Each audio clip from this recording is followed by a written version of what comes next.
नमस्कार, मैं हूं प्रवीण दुबे।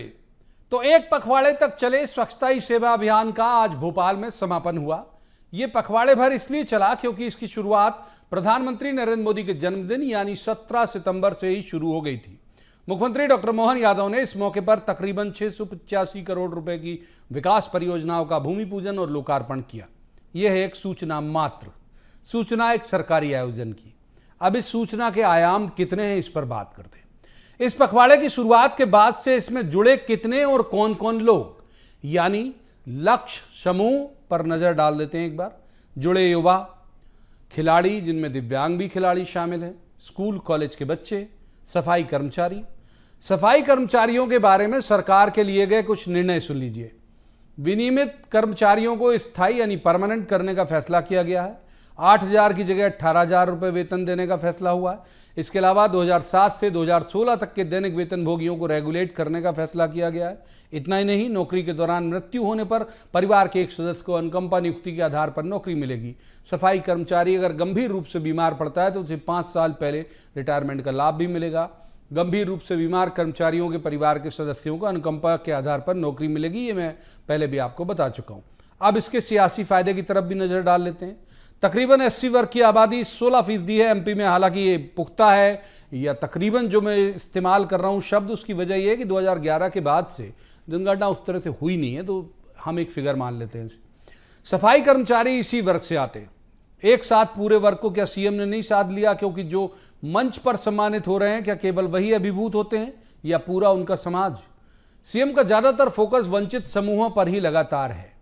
क्या ऐसे करीब लाना सागर में रैदास मंदिर बनवाने से बड़ा पॉलिटिकल मूव नहीं है? क्या इसका सियासी फायदा बीजेपी संगठन को नहीं मिलेगा, क्योंकि इस वर्ग की नजर में सरकार को लेकर आत्मीयता में इजाफा तो होता ही है। बहुत सारे ऐसे सवाल जिन्हें लेकर जाएंगे एक खास पैनल के पास और कहेंगे जवाब तो देना होगा, लेकिन रस्मन सबसे पहले आपको दिखाते हैं एक रिपोर्ट, देखिए। प्रदेश में प्रधानमंत्री नरेंद्र मोदी के जन्मदिन यानी 17 सितंबर से शुरू हुए स्वच्छता ही सेवा अभियान का गांधी जयंती के मौके पर समापन हो गया। मुख्यमंत्री डॉक्टर मोहन यादव ने इस मौके पर स्वच्छ भारत एवं अमृत योजना में प्रदेश में 685 करोड़ रुपए की विकास परियोजनाओं का भूमि पूजन और लोकार्पण किया। इस कार्यक्रम में प्रधानमंत्री नरेंद्र मोदी भी वर्चुअली शामिल हुए।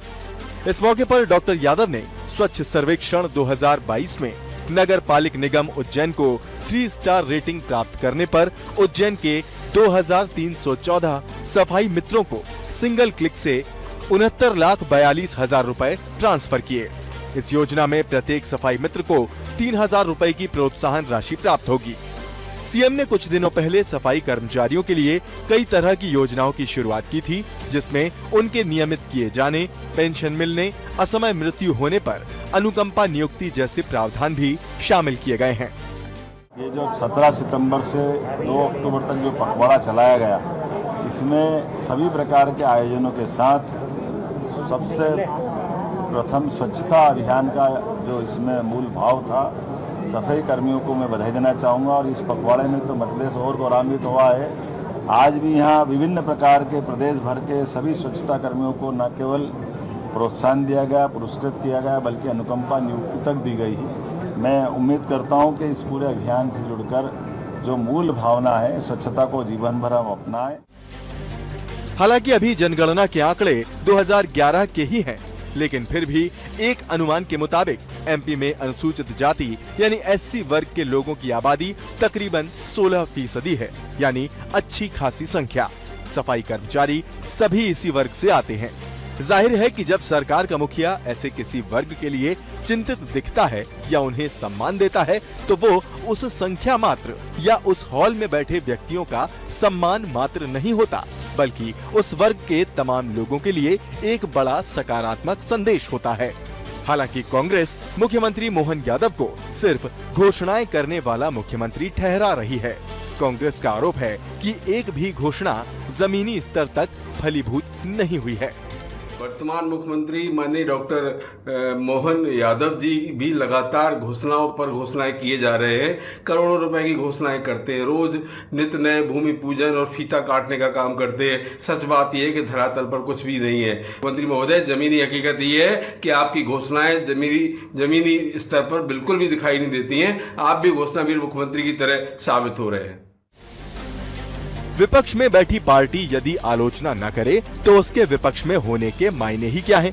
लेकिन इसके इतर इसमें कोई दो राय नहीं है कि मुख्यमंत्री डॉक्टर यादव उन तबकों के साथ संवाद और नजदीकी बढ़ाने में ज्यादा जुटे हैं जो वंचित समूहों में हैं या निचले पायदान पर दिख रहे हैं। इससे फायदा संगठन का भी होता है, क्योंकि जिन वर्गों को अब तक खुद से दूर समझा जा रहा होता है, निकट भविष्य में उसके करीब आने की संभावनाएं और बढ़ जाती हैं। Bureau report, PSTV।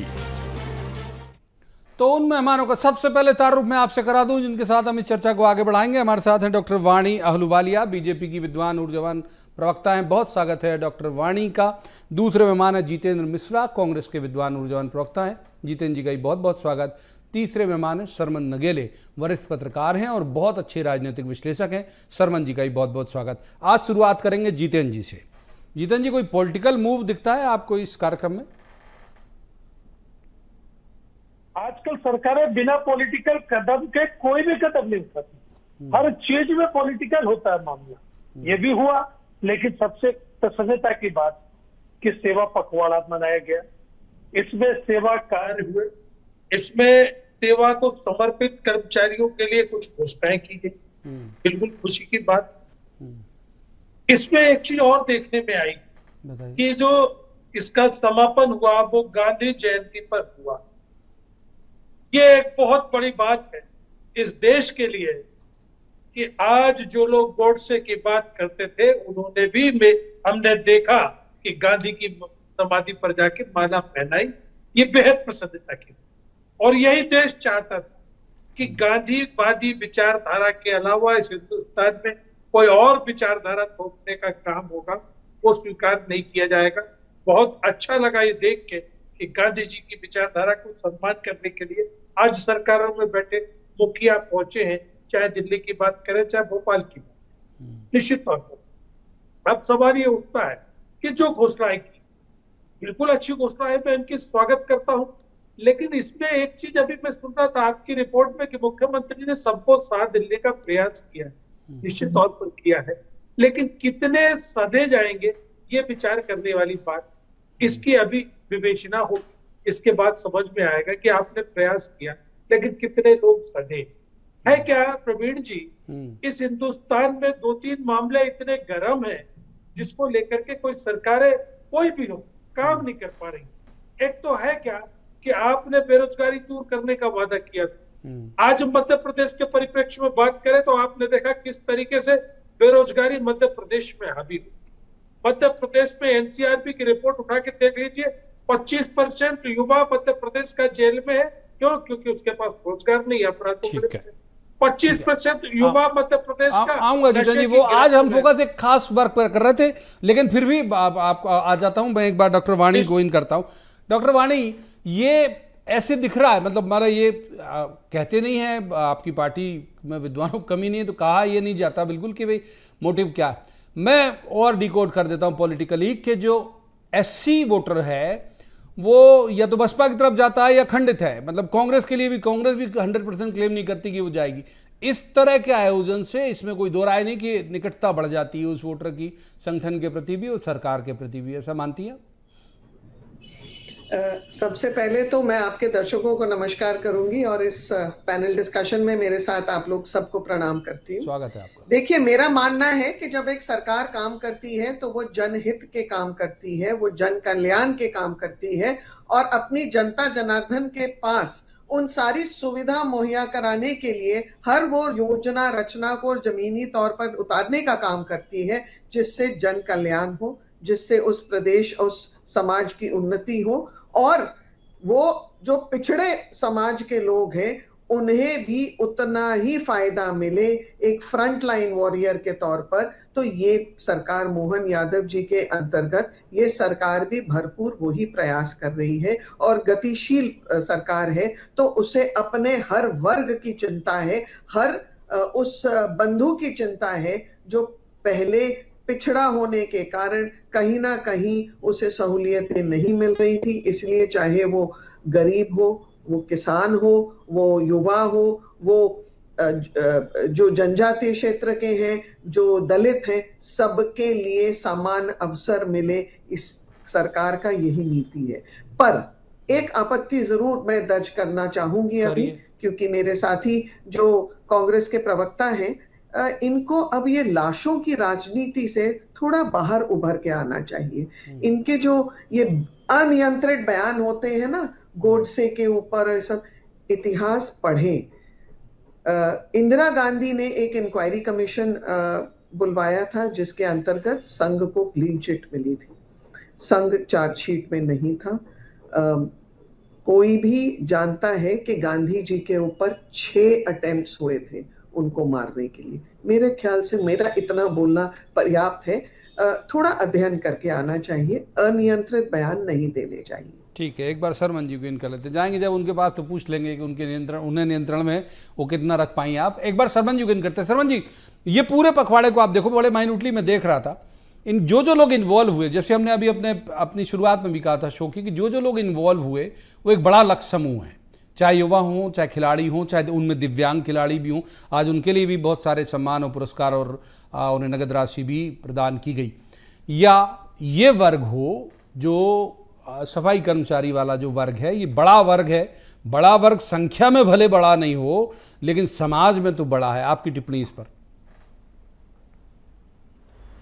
देखिए माननीय प्रवीण जी, डॉक्टर मोहन यादव के बारे में मैं सदैव कहता हूं और इसमें सच्चाई भी है कि जो पंडित दीनदयाल उपाध्याय का जो ध्येय वाक्य है कि अंतिम से अंतिम पंक्ति के व्यक्ति को शासन की योजनाओं का लाभ मिलना चाहिए, तो डॉक्टर मोहन यादव उसी दिशा में काम कर रहे हैं। वो शुरू में ही कह चुके हैं, मैं ये गरीबों की सरकार है, मैं गरीबों का मुख्यमंत्री हूँ। और जिस वर्ग के लिए उन्होंने ये किया है, वो वर्ग भी जो है ना समाज के सबसे अंतिम पायदान पर, सबसे अंतिम, सबसे नीचे वो वर्ग है। तो ये जो उन्होंने निर्णय लिया बहुत अच्छा निर्णय है, स्वागत योग्य निर्णय है। लेकिन मेरे 2-3 इसमें विषय हैं। बोलिए। देखिए, जब जैसे ही एक सुप्रीम कोर्ट की रूलिंग आई थी कि आरक्षण में भी वर्गीकरण होना चाहिए, तो जो ये वर्ग है जिसको कि अलग अलग राज्यों में अलग अलग नाम से जाना जाता है, कहीं वाल्मीकि, कहीं स्वीपर, कहीं मांग, कहीं कुछ और, इस वर्ग के लोगों ने तो वर्गीकरण का समर्थन किया था कहीं कहीं, लेकिन बाकी वर्ग ने इसका विरोध किया था। ये वर्ग जो आपने भी अपने पैकेज में दिखाया, मैंने सुना है बहुत बारीकी से, कि 16%, तो 16% में वो डोमिनेटिंग कास्ट है जो सदैव मध्य प्रदेश में और देश में राज करती चली आ रही हैं। चाहे जाटव की बात करें या खटीक की बात करें या कोविंद की बात करें, कोरी की बात करें या दूसरे वर्गों की बात करें, इस वर्ग को बहुत ज़्यादा प्रतिनिधित्व नहीं मिला। इसीलिए इसने वर्गीकरण की सहमति, उसके समर्थन में कुछ जगह पंजाब से लोग आए थे, उत्तर प्रदेश से आए थे, लेकिन व्यापक पैमाने पर देखा जाए यदि पूरा विस्तृत रूप से, तो वो वर्ग भी इसके वर्गीकरण के खिलाफ था। तो जो 16% की बात आ रही, वो वर्ग जो है ना, इनके आरक्षण से खुश होगा और बीजेपी को वोट करेगा, ऐसा कहना मुश्किल है, क्योंकि इस वर्ग की बहुत सीमित संख्या है और वैसे ही वो अंतिम पायदान पर रहता है। देखिए, शेड्यूल कास्ट में भी, जाति में भी उपजातिवाद और बेटी व्यवहार, बहुत सारे वो भेदभाव वहाँ पर हैं, बहुत डिस्क्रिमिनेशन है। इसको पूरी सोसाइटी को देखना पड़ेगा कि उनको भी समानता से। मैं भी आज ये सुबह से मैं देख रहा था, मैं भी कई बार सोचता हूँ कि उस वर्ग को तो सबसे ज़्यादा महत्वपूर्ण मानना चाहिए जो आपके ऐसे चीज़ों को साफ सफाई करता है जिसको कि आप देखना पसंद नहीं करते, और उस वर्ग को आप सबसे एक बार जीतन जी को महत्वपूर्ण बात कही आपने, उसी पे जीतन जी जो वाणी जी ने आरोप लगाए या जो सवाल उठाए, उस पर तो जवाब दीजिएगा। मैं एड ऑन और कर देता हूं इसमें कि ये बात सही है कि वो एक वर्ग, मतलब जैसे हमने कहा भी, भाई जाहिर बात है कि मुझे नहीं पता कि संख्या हो सकता है अभी ठीक से उच्चारित नहीं कर पाऊँ, क्योंकि याद नहीं कि कितने सफाई कर्मचारी सम्मानित हुए या कितने लाभान्वित हो जाएंगे, लेकिन उस पूरे एक परिवार में 4 सदस्य उस समाज के, वाल्मीकि समाज के लोग जो भले वो नहीं हो स्वच्छता सफाई कर्मचारी, लेकिन वो इम्प्रेस तो हो जाते हैं ना कि भाई चलिए, जैसे शर्मन जी कह रहे हैं कि हमारे बारे में सोच तो रही है सरकार। निश्चित तौर पर मैंने पहले ही सबसे पहले इसका स्वागत किया था। ये बहुत अच्छा कदम है। जितने भी कर्मचारी लाभान्वित होंगे, होना चाहिए, क्योंकि समाज का सबसे निचला वर्ग है और इसके उत्थान के लिए प्रयास करना चाहिए। इसको सुविधा उठाने देने के लिए लगातार प्रयास करना चाहिए सरकारें कोई भी। अब अगर आप कहें तो मैं वाणी जी के प्रश्नों का उत्तर दे दूं, लेकिन बहस वहां चली जाएगी जहां मैं जाने नहीं चाहता। हाँ, मेरा तो सिर्फ ये कहना था, MP छत्तीसगढ़ तक रखे तो ज्यादा बेहतर। हाँ, करिए मेरा ये कहना था कि आज जो गांधी जयंती पर ये कार्यक्रम हुआ है, निश्चित तौर पर सर्वोदय की भावना के साथ गांधीवादी विचारधारा का सम्मान भी हुआ। ये बात इसलिए और है कि आज मौका क्या था। अब वाणी जी कह रही किसमें नाम आया था, किसमें नहीं आया था, मैंने गांधी को क्यों मारा, ये कौन ने लिखी और इससे आपका क्या रिश्ता था, ये कुछ बताने की जरूरत नहीं है। लेकिन मैं इससे हटना नहीं चाहता। मैं सिर्फ गांधी जयंती थी इसलिए गांधी का जिक्र किया। आप लोगों ने गांधी की विचारधारा का सम्मान किया, इसका जिक्र मैंने किया। अब कहाँ रजिस्टर हुआ और कहाँ नहीं हुआ, ये सब बातें भूल जाइए आप, क्योंकि आप लोग सीधे तौर पर दोषी है गांधी की हत्या के बारे में। मुझे कहने में जरा भी झिझक नहीं है कि जिसने गांधी की हत्या की, मैं तो कहता हूं कि वो आपके लोग थे। गांधी के गोडसे का मंदिर बना के पूजा करने वाले आपके लोग हैं। मेरा ये कहना है कि लगातार 50-60 सालों से गांधी की विचारधारा की आलोचना करने वाले, उनकी विचारधारा की हत्या करने वाले लोग अगर आज सर्वोदय में जुड़े हैं तो निश्चित तौर पर बधाई के पात्र है। मैं आलोचना नहीं कर रहा हूं, मैं इस कदम की बधाई दे रहा हूं आपको और आपकी प्रशंसा कर रहा हूं सरकार की।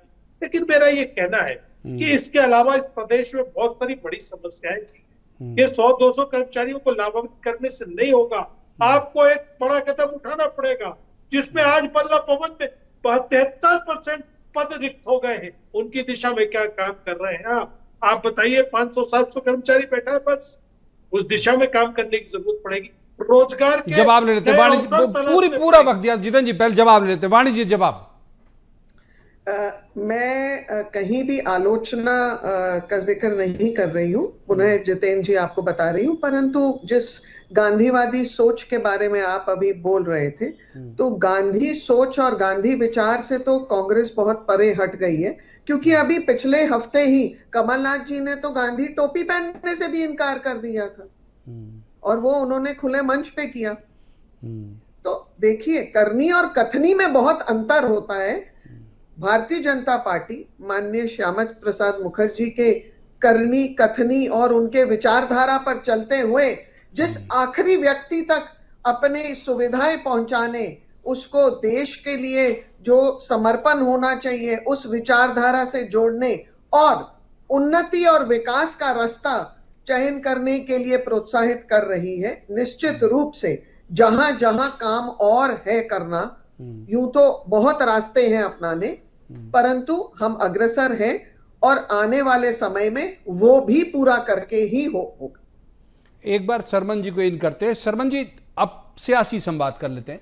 भाई ये वोटर, आप सहमत होंगे कि भाई ये जो वोटर है ये खंडित है, ये कभी बसपा पे जाता है, कभी थोड़ा बहुत कांग्रेस पे जाता है, थोड़ा बहुत बीजेपी पे जाता है। ये इस पे एकाधिकार अगर दम से कोई कह सकता था तो अभी तक बसपा कह सकती थी, लेकिन बीते 2-1 चुनावों से हमने देखा कि उससे भी दूर चला गया।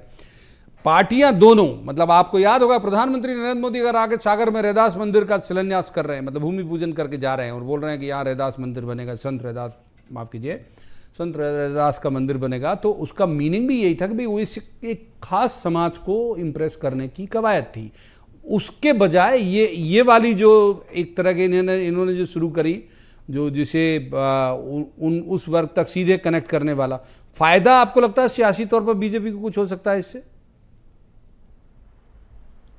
देखिए माननीय प्रवीण जी, बीजेपी को निश्चित रूप से फायदा होगा, क्योंकि ये वो वर्ग है जो जिनको प्रतिनिधित्व उतना नहीं मिला है, चाहे राजनीति में बात करें, कांग्रेस की बात करें, बीजेपी की बात करें, या आरक्षण में उनको उतना प्रतिनिधित्व नहीं मिला है। तो निश्चित रूप से भारतीय जनता पार्टी को इसको लाभ मिलेगा, क्योंकि जो शेड्यूल कास्ट में भी जो वर्ग है, जैसे मैं जाटा बहरवार की बात करूं तो पूरा डोमिनेटिंग कास्ट है। उत्तर प्रदेश में पूरी बीएसपी पे इसका कब्जा है, यही दूसरे दलों में भी इसका ही कब्जा है। यही ऐसी कुछ समाज ऐसे हैं जो राजनीति में और सभी जगह सबसे आगे, इसलिए आरक्षण में वर्गीकरण की बात समय समय पर उठती रही है और जो सुप्रीम कोर्ट का फैसला भी आया। अब मेरा यहाँ ये कहना है कि मध्य प्रदेश के मुख्यमंत्री जी ने बहुत अच्छा निर्णय लिया है कि उनको नियमितीकरण करने की बात, पुरस्कृत करने की बात बहुत अच्छी है। लेकिन मेरा दूसरा कहना है कि माननीय मुख्यमंत्री जी, आप उनको उसी काम में क्यों लगा रहे हैं? आप उनको क्लरिकल नौकरी दीजिए, आप उनके बच्चों को विदेश भेजिए, आप उनको सिलेक्ट कीजिए, आप उनके बच्चों को अच्छी से अच्छी शिक्षा देने के लिए आगे आइए, आप उनको दूसरे विभागों में लगाइए। लेकिन काम आप उनको उसी जो वो काम कर रहे थे उसी काम में रेगुलर कर रहे हैं, उसी काम में उनको प्रोत्साहन कर रहे हैं, उसी काम में लगाने की बात कर रहे हैं। तो ये तो वही हुआ ना कि जो वो काम कर रहे हैं, पुश्तैनी काम कर रहे हैं, परंपरागत रूप से काम कर रहे हैं, वहीं के वहीं रहेंगे। जब शिक्षा में आगे नहीं आएंगे तो वो कैसे रिजर्वेशन का लाभ ले पाएंगे, कैसे आईएएस बन पाएंगे, कैसे आईपीएस बन पाएंगे, कैसे एमपीएससी में सिलेक्ट हो पाएंगे, कैसे बैंकिंग या रेलवे में। सहमत भी हूं, इस फिगर से सहमत भी हूं। टर्न हालांकि जितेंद्र जी का है, लेकिन एक बार चलेंगे वाणी जी के पास। वाणी जी, बात सही है, जिस वाल्मीकि समाज की बात हो रही है, मैं मेरे भी सर्वोत्तम संज्ञान के मुताबिक उस समाज से बड़े अधिकारी नहीं निकलते, उस समाज से बड़े नेता नहीं निकलते। वो वही उसी स्थिति में रहता है जिस स्थिति में है, माने सफाई कर्मचारी होगा तो वंशानुगत जैसा हो जाता है कि बाप है तो बेटा भी सफाई कर्मचारी ही बन जाता है। तो जो बात सरमन जी कह रहे हैं, मैं इत्तेफाक रखता हूं उनसे कि उनको ऊपर उठाने के लिए क्या योजना है गवर्नमेंट की? देखिए, किसने कहा कि उनके बच्चों को सुविधा नहीं मिलती और हम किस आधार पे ऐसा बोल सकते हैं? जो भी पिछड़ी जाति, वंचित समाज से जो लोग हैं, उनके बच्चों के लिए शिक्षा की सुविधाएं सुनिश्चित की गई हैं, उनके लिए आगे स्किल डेवलपमेंट की योजनाएं सुनिश्चित की गई हैं। ऐसी कितनी योजनाएं हैं जो माननीय मोदी जी ने उनको शुरू किया है और केंद्र और राज्य सरकारों में उनका क्रियान्वयन किया जा रहा है। मुझे तो ऐसा याद, एक छोटा सा किस्सा याद आता है कि मोदी जी एक कार्यक्रम में गुजरात में थे और वहां म्युनिसिपल कॉर्पोरेशन का कार्यक्रम था और एक वाल्मीकि समाज की बिटिया डॉक्टर बनी थी। तो मोदी जी ने उस कार्यक्रम को आगे बढ़ने से रुकवाया और वहां जो संत समाज था उनसे उस बिटिया को आशीर्वाद और पुरस्कार दिलवाया। तो किसने कहा कि इस समाज के बच्चों को हम आगे नहीं ला रहे या ऐसा प्रयास और प्रयत्न नहीं कर रहे? बिल्कुल इसके सारे अवसर हैं। तो बच्चे जिस दिशा में जाना चाहें, उनकी योग्यता अनुसार वो उस दिशा में आगे बढ़ रहे हैं। उसके लिए चाहे स्कॉलरशिप्स हो, चाहे उनकी स्किल डेवलपमेंट प्रोग्राम्स हो, चाहे छात्रावास की सुविधाएं हो, चाहे कॉलेज और स्कूलों की एडमिशंस की सुविधाएं हो, सब कुछ सुनिश्चित किया जा रहा है। एक बार जितेंद्र जी को इन करते हैं। जितेंद्र जी, अब पहले दिन से लेके अभी तक का एक बार रिकॉल कर लेते हैं अपन डॉक्टर मोहन यादव के मसले को लेकर, और उसे आप लोग कैसे परिभाषित करते हो? आप लोग से आशा है, कांग्रेस से है कि भाई वो एक ऑटो ड्राइवर के लिए कलेक्टर को हटवा देना, देवास में एक तहसीलदार हट गया, एक जगह एसडीएम हट गए, तो इस तरह का मतलब ये एक मैसेज ऐसे जा रहा है, मैंने उनके एक्ट से, वो प्रचार के जरिए नहीं, एक्ट से ऐसे मैसेज जा रहा है कि फोकस उनका जो है वो उस वंचित समूह तक है, निचले जो पायदान पे बैठा हुआ व्यक्ति है। सहमत है कि आप इस बात से, या फिर इसमें भी कोई सियासत आपको दिखती है? नहीं प्रवीण जी, इन सब कामों से काम नहीं चलने, आपको ठोस कदम उठाने पड़ेंगे। देखिए, ये शिवराज सिंह जी ने भी बहुत किया था। मैंने ये कहा कि इससे नहीं चलेगा, लेकिन आपको रोजगार के अवसर पैदा करने पड़ेंगे, तब जाकर के सभी समाजों का भला होगा। 2 करोड़ लोगों को रोजगार देने की जो बात थी, उसमें भले 10,000 लोगों को इस समाज के लाभ पहुंचता, लेकिन पहुंचता आपको वो अवसर पैदा करने पड़ेंगे जिससे रोजगार के वाणी जी आपको पर्याप्त वक्त दिया, पहले बात सुन लेते हैं जितेंद्र जी की। लेकिन आज कहीं ना कहीं आप ये बताइए, ये कि बहुत बड़ी सफलता है कि आपने 80-85 करोड़ लोगों को गरीबी रेखा के नीचे ला। आज इस देश में आपको 85 करोड़ लोगों को मुफ्त अनाज देने की जरूरत पड़ रही है। ये आपके लिए आईना है श्रीमान जी, बातें आप कितनी भी करवा लीजिए, हकीकत जो है वो आपके सामने आंकड़ों को प्रस्तुत होता है। तो इसके लिए ईमानदारी से प्रयास करने होंगे। इस तरीके से बाबू के लिए कलेक्टर को हटवा देना, एक किसी के लिए नहीं। ये आज चलिए मध्य प्रदेश की बात की जाए प्रवीण जी, आप वरिष्ठ पत्रकार 2 लोग बैठे, बताइए ये हालत थी कि 5-5 बलात्कार सामने आ रहे हैं, फांसी की सजा का प्रावधान है, लेकिन डर अपराधियों में बैठ नहीं रहा। ये कौन सा है? आप अपनी कुर्सी पर बैठिए, मत कीजिए और चकनाचूर, लेकिन जो कानून आपके पास है उसका इतना कड़ा पालन करना चाहिए कि ना मध्य प्रदेश में माफिया की सर ऊंचा हो पाए और ना ये जो बलात्कार जैसी घटना। मैंने आज तो महिलाएं घर से बाहर निकलने में डर लगने लगा है। पाणी जी, इस बात को आपको भी स्वीकार करना ठीक है। पड़ेगा। एक बार सरमन जी पर बहुत बात अर्ज नहीं है। सरमन, माफ कीजिए, सरमन जी को इन करते हैं। सरमन जी, आप रिकॉल करिए जरा एक बार, जब से सीएम बने तब से लेकर अब तक की इनकी फंक्शनिंग और इनकी सियासत का अंदाज। देखिए माननीय प्रवीण जी, मैंने अपने प्रारंभिक बातचीत में ये कहा था कि वो गरीबों के, वंचितों के, निचले तबके के मुख्यमंत्री है, कॉमन मैन के मुख्यमंत्री है, और इसके मध्य प्रदेश में अनेक उदाहरण हैं। अपन घटना लें देवास कलेक्टर किशोर कान्याल के तबादले से लेकर, तो गुना का भी, फिर वो तहसीलदार ने वो फीता कटवाया, फिर किसी ने चूजे कहा, फिर किसी और, अभी जो कटनी की घटना हुई है, तो उन्होंने किसी को भी बख्शा नहीं है। ये बात बिल्कुल सही है। और उनकी जो शैली है वो राजकाज की मोहन शैली जो मैं कहता हूँ, वो एक अलग तरह की शैली है। वो एक सख्त शैली के रूप में, सख्त मुख्यमंत्री के रूप में जाने जाते हैं, लेकिन जिन वर्गों के कल्याण की बात जो उनकी पार्टी या उनके लोग जिनको वो अपना आदर्श मानते हैं, दीनदयाल उपाध्याय या मोदी जी या और भी लोग, उस पर वो खरे उतरने का प्रयास कर रहे हैं। लेकिन मेरा यहाँ ये कहना है कि अभी एक विषय आया था कि वक्त इजाजत नहीं देता, मुझे माफ कीजिए, मुझे रुकना पड़ेगा। आपको तीनों मेहमानों का यहीं पर शुक्रिया अदा करना पड़ेगा। बहुत बहुत धन्यवाद इस चर्चा में शामिल होने के लिए। लेकिन जैसे हमने बात की शुरुआत की थी, उसी पर खत्म करेंगे कि भले ही कोई एक सम्मानित हो या किसी एक की तरफ नजर जाए, वो कौम या वो वर्ग जो आखिरी कतार में है वो खुश हो जाता है। अब ये कितना खुश होगा और वोट की शक्ल में या सियासी फायदा संगठन को कितना होगा, बीजेपी को, ये आने वाला वक्त बताएगा। आज की इस चर्चा में इतना ही। कल किसी खास मसले पर खास पैनल के साथ बैठकर कहेंगे, जवाब तो देना होगा। आप देखते रहिए BSTV।